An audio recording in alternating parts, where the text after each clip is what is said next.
We're joined by a legal practitioner, Tunji Abdulhameed. Mr. Abdulhameed, it's nice to have you join us on the news. Having me. Okay, so Presidential Aide Sunday Dare stated that the president would take a measured decision on the electronic transmission of election results. Constitutionally, does the president have the authority to alter or modify provisions already passed by the legislature? Yeah, legally, the president has no power to alter the law, the bill passed into law by the National Assembly, but the president has the power to either refuse assent to such a bill. So the president also have a role to play in that bill for it to become law. Because after being passed by the National Assembly, it must be sent to the president for his assent. And the president is required to either sign or refuse to sign. If the president refuses to sign, the National Assembly can veto the power of the president to sign after 30 days of being sent to him. So he has a role to play. He must sign it. He must assent to it, otherwise it will not become law. But if you fail to assent to it, the National Assembly has the power to veto the position, the power of the president to assent to the bill. Okay, so are you saying that if President Tinubu declines to assent to the amended electoral bill, the National Assembly possesses constitutional powers now to override its refusal? Is that what you mean? They have, based on our constitution. The reality, I doubt if that will happen in Nigeria that we have today, particularly with the kind of National Assembly that we have. And I also believe that, look, if anything is being passed, if the president has no interest in it, it will not be passed.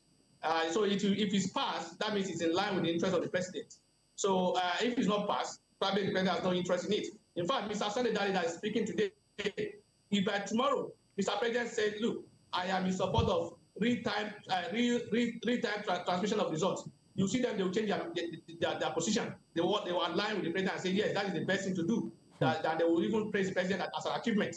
They will come and say, look, the president is a listening president. He has listened to the people. And so most of the people that are speaking on behalf of the president or that are doing things now are doing it based on the interest of the president. They know the interest of the president, and that's why they are taking the measure that they are taking. That's my own thinking. Okay. So, because otherwise, if the president has no interest in that, they will not follow that trend.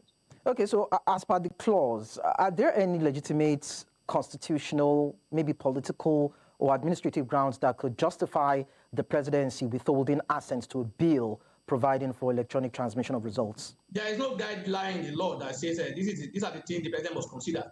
But in all, you see, as a president, you are not there as president of yourself.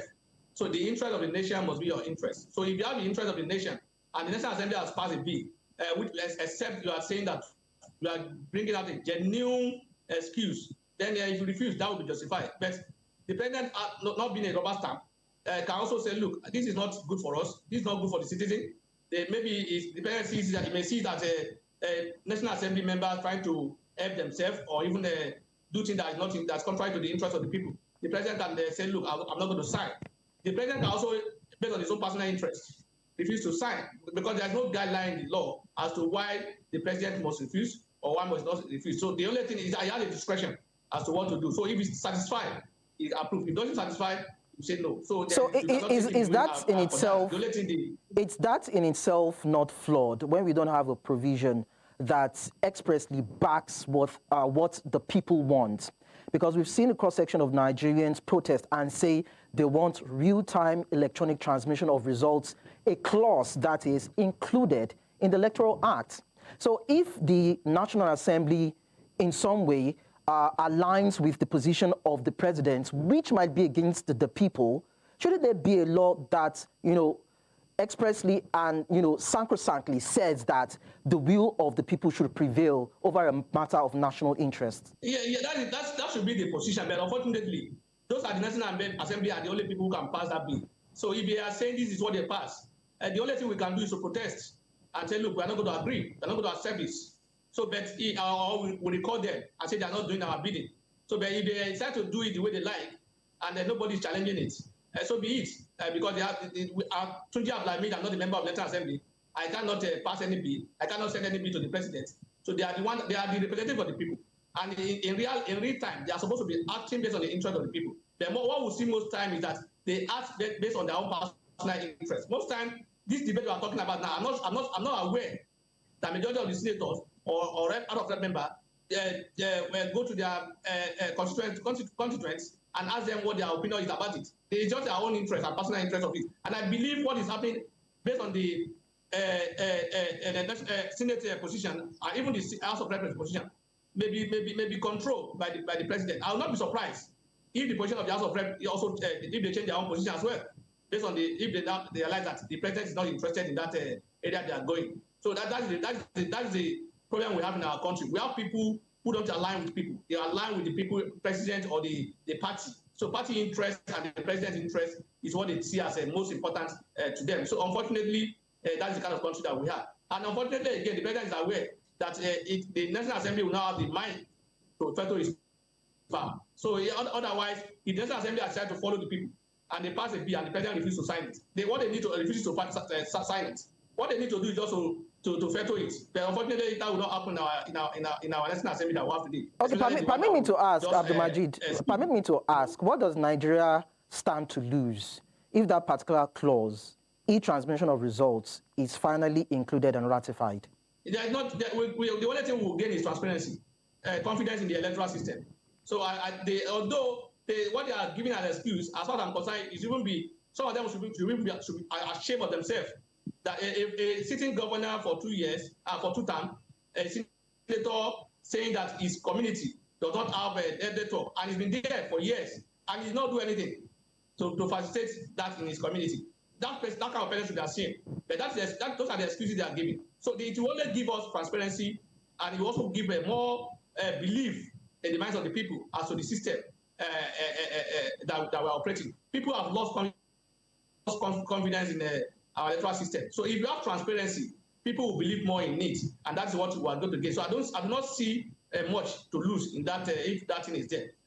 Even though I also agree that if we are talking about real-time transmission, anyway, we are talking about transmission of results.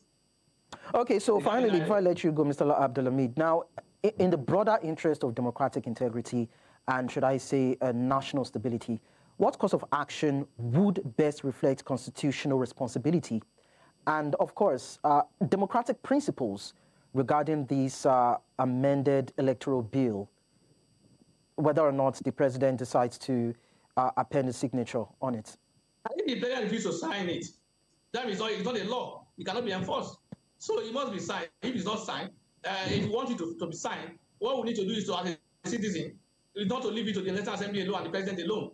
We need to speak out and hold them to account and tell them this is what they are there for in our interest, not for their own personal interest. So if they are there for our interest, they should follow what we think we are looking for. So for me, the only thing we can do is for us to say, look, the president, you fail to follow what we are looking for. Then the next election, if you are looking for votes, will not vote for you. But we cannot on our own say this law must be enforced.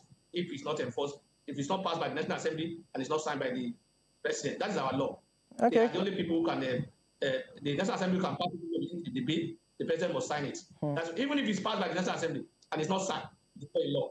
And the president cannot on his own sign a bill without being passed by the National Assembly. So everybody must work hand in hand. We cannot go to court and say, court, force them to sign this bill. We cannot. I've given you the law. The law says if the president refuses to sign, the National Assembly can veto his power and then pass the bill as it is without his assent. Well, we get to wait for what the final executive decision will be over this matter and what the response of the legislature would be. But then thank you, Tunji Abdulhameed, for sharing your thoughts with us on the news.